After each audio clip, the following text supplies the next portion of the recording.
जिस Bermuda triangle को लेकर दुनिया में दहशत है, उसके नीचे ऐसी विशालकाय चट्टान मिली है जिसे देखकर वैज्ञानिक भौचक्के हैं। समंदर के अंदर सो रहे इस शैतान को धरती पर पहली बार देखा गया है। इसके बाद बरमूडा ट्रायंगल की मिस्ट्री सुलझाने की एक उम्मीद भी जागी है। अब ये जानना आसान हो जाएगा कि बरमूडा ट्रायंगल पर समुद्री जहाज क्यों डूब जाते थे। दुनिया में कई ऐसी रहस्यमयी चीजें हैं जिनके बारे में सुनते ही रोंगटे खड़े हो जाते हैं। बरमूडा ट्रायंगल का नाम भी इसमें शामिल है। इस रहस्यमयी जगह को लेकर कई तरह की बातें होती रहती हैं। आज तक इस बात का खुलासा नहीं हो पाया है कि आखिर यहाँ से गुजरने वाले जहाज और हवा में उड़ने वाले प्लेन कैसे गायब हो जाते हैं। इस जगह से गायब होने वाली चीजों का कोई नामो निशान नहीं मिलता है। अब यही बरमूडा ट्रायंगल एक बार फिर चर्चा में है। इसको लेकर वैज्ञानिकों ने एक बड़ा खुलासा किया है। इससे जल्द ही इस जगह के राज से पर्दा उठ सकता है कि बरमूडा ट्रायंगल से चीजें कैसे गायब हो जाती हैं। बता दें कि रहस्यमयी बरमूडा ट्रायंगल उत्तरी अटलांटिक महासागर में स्थित है। इस इलाके के ऊपर से गुजरने वाले जहाजों को पानी निगल जाता है। फिलहाल इस जगह को लेकर इतनी कम जानकारी है कि इससे तमाम लोक कथाएं जोड़कर लॉजिक भिड़ाया जाता है। इस जगह के बारे में दुनिया भर के कई अध्ययन हुए हैं। हर बार कुछ ऐसा निकल कर आता है जिसे देखकर वैज्ञानिक भी हैरान रह जाते हैं। एक बार फिर से इस ट्रायंगल पर कुछ ऐसा मिला है जिसे धरती पर पहले कभी नहीं देखा गया।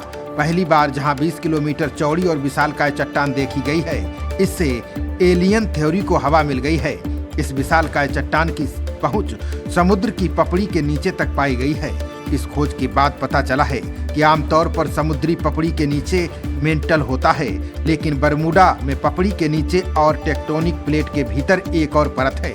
यह 20 किलोमीटर मोटी है। इस खोज के प्रमुख अध्ययनकर्ता विलियम फ्रेजर का मानना है कि यहाँ भयानक ज्वालामुखी विस्फोट हुआ था। इससे यहाँ भूकंप आया था। इससे मेंटल की चट्टान जहाँ है वहाँ जम गई। इससे राफ्ट जैसी संरचना बन गई जिसने समुद्र तल को ऊपर उठा रखा है। बता दें कि बरमूडा एक महासागरीय उभार पर स्थित है जहाँ समुद्री पपड़ी अपने आसपास के क्षेत्र के लगभग 500 मीटर ऊंची है। फ्रेजर का कहना है कि अध्ययन के दौरान ज्वालामुखी और भूकंपों की रिकॉर्डिंग की गई। वैज्ञानिकों का ये कहना है कि बरमूडा आइलैंड का ज्वालामुखी इस समय निष्क्रिय हो चुका है। जहाजों के गायब होने के पीछे मैग्नेटिक नॉर्थ पोल है। यहाँ किसी भी दिशा का पता लगाना काफी मुश्किल है। साथ ही बरमूडा ट्रायंगल का इलाका काफी उथला है, यानी यहाँ गहरा समंदर नहीं है। कहा जाता है कि इसी उथलेपन की वजह से जहाज यहाँ अटक जाते हैं। हवा में उड़ने वाले विमानों के लापता होने के पीछे बवंडर और भयंकर तूफान को वजह बताया गया है।